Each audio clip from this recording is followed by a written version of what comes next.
Backchat TV. Subscribe. Eubank Jr. got knocked out, and obviously it happened to him. It all happened to him on one night. Everything he thought he couldn't happen to him. Everything Chris prides himself on happened to him on one night. He got buzzed. We sat at the gloves are off. He said he's never so much as been buzzed, never been dropped, never touched down. All them things happened to him on one night, and I done it to him. So yeah, it was a good night for me. Now, so I believe it's the same outcome. I've never been dropped, never been on the canvas. So yeah, it was a new experience. I enjoyed it. It was something new. Imagine, you've been in a sport your entire career and something new happens to you. It's exciting. The thing I regret is not being able to, or not being given the chance to kind of get through it. As you guys saw, I wanted to continue. I wanted to see if I could overcome that adversity. And I feel like I was robbed of that challenge. In my opinion, he didn't stop me. The referee stopped me. And in a sense, we both got robbed there. He got robbed of the opportunity to finish me conclusively. And that could have happened, and I got robbed of the opportunity to overcome that bad instance and to maybe come back and win the fight, and that's what the fans really want to see. Who took it away from you, Chris? The referee. So if the referee let you go on, Roy was on the apron with a towel. You do know that, don't you? Well, I didn't know. I can't control what Roy was doing. Should ask Ronnie or your team before you got up here. Roy was on the apron as well with the towel. So if the referee let you go on, Roy stopped it too. Well, Roy didn't throw the towel in. Whether he was about to do it or not is a different matter. I still haven't actually had the conversation with Roy about that. I didn't see what happened, but I will be telling Roy from now on, don't ever bring a towel to any of my fights ever again. Don't even worry about wiping my brow if there's sweat. If you do it again, then my hat comes off to you. You are the better man, and there's no argument. But as of right now, I still believe I'm the better fighter, and I think that is. I don't think that's an unfair thing to say when you dominated the first 3 rounds, which I believe I did. What part of that fight did you dominate besides 30 seconds in the 3rd round?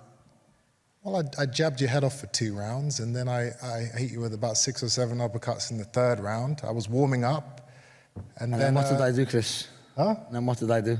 And then you want me to say it, don't you? You know what you did. And what did I do? You know exactly what you did. You know exactly what you did. And listen, I'm not mad at it. It's a fight. It was my fault. I should have, protect yourselves at all times.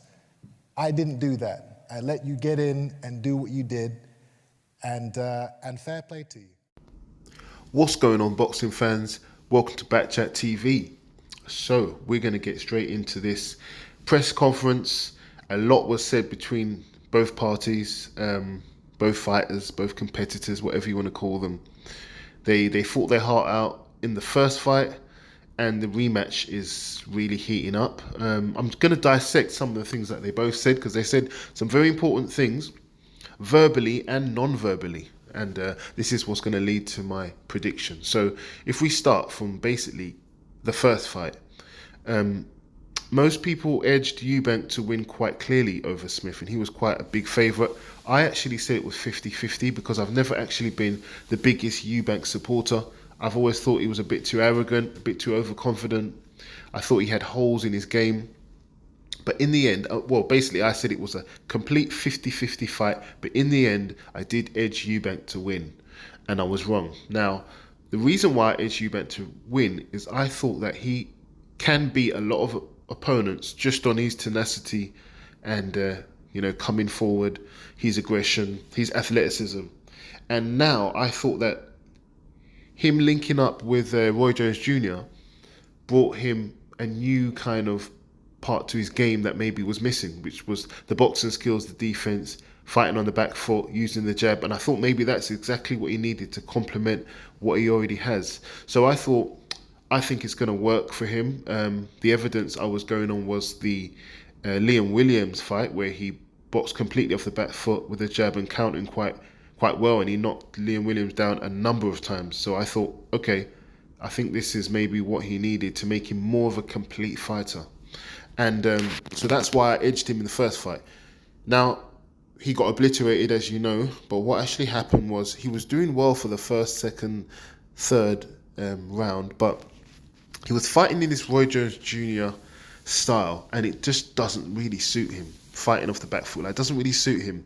Liam Smith, on the other hand, just sticks to what he always does, chin down, tight, high guard, fast punches, very aggressive, cuts the ring down, and Eubank got pushed into a corner, had his hands dropped like Roy Jones Jr. used to fight, trying to move without putting your hands up, and he got clipped, and that's what happens. Someone backs you in a corner, you're not going to escape all of those ferocious punches that are being thrown at you. Hardly any boxer would be able to escape every single punch unless you're Floyd Mayweather. I see Floyd Mayweather do that, but Chris Eubank Jr. isn't Floyd Mayweather. He should have been getting out of the corner, circling out like he did against Liam Williams, to be honest. He didn't get caught in the corner. And if he was going to fight with the jab, which was quite successful in the first and the second round, then that's what he should have done. And he did come forward and throw some uppercuts that were successful, but it really just wasn't enough. He got backed up, he had his hands down, and he got clipped a number of times. Now he knows he cannot do that. He must no longer underestimate Smith. He underestimated him massively in the first fight, didn't think he had a chance. Typical Eubank. And he came unstuck. And this is what we see with people who are too arrogant. Instead of looking at, the opponent and their strength, they just think that they're going to walk through everyone with their tenacity. Eubank Jr. should have learnt this already. He said the same thing against Billy Joe Saunders in the first fight, that he would have no chance and came unstuck.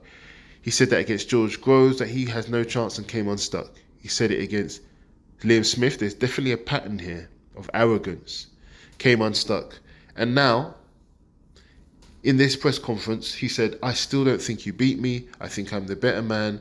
The ref didn't give me a chance to carry on.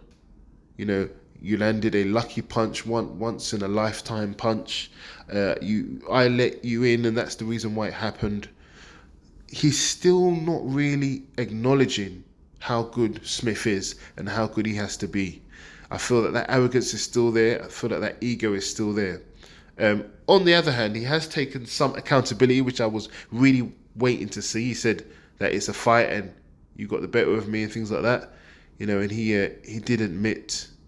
He didn't admit that he beat him, but he admit that he got the better of him, but that it was his mistake. And I'm just not seeing enough accountability from Eubank to think that he can win in this rematch. Smith, on the other hand, is exactly the same. He was confident that he could beat him beforehand. He's even more confident now. And I think that works in his favour. Eubank Jr., I am not convinced with this coalition he's got, this partnership he's got with Roy Jones. I'm just not convinced it suits his style. We'll have to see what happens. But as it stands, I'm not seeing anything that Eubank Jr. could change mentally.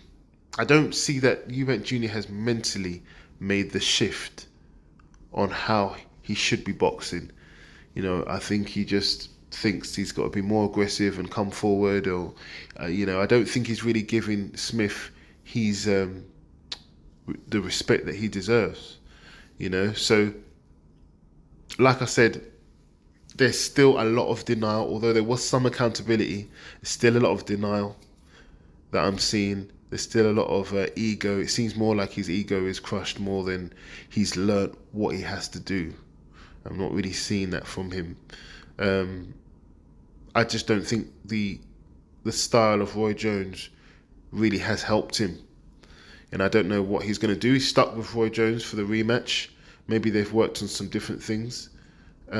I think that his aggression is what works for him. You know, in the third round when he came forward and was throwing those uppercuts, he was doing really well. He was just didn't follow it up and was just kind of admiring his work. You know, got backed in the corner after that, and kind of he didn't look good at all. So there would have to be a massive improvement from Eubank for me to give him a chance against Smith, who I'm actually seeing as more of a complete fighter than him now. And if he loses, I think his career's pretty much done, to be honest. 3 losses, 4 losses.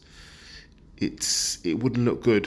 Who would he fight after a loss? You know, it wouldn't look good for him. He could carry on, but I would see him becoming more of like a journeyman if he loses again. Let me know your thoughts. Do you think Eubank has a chance?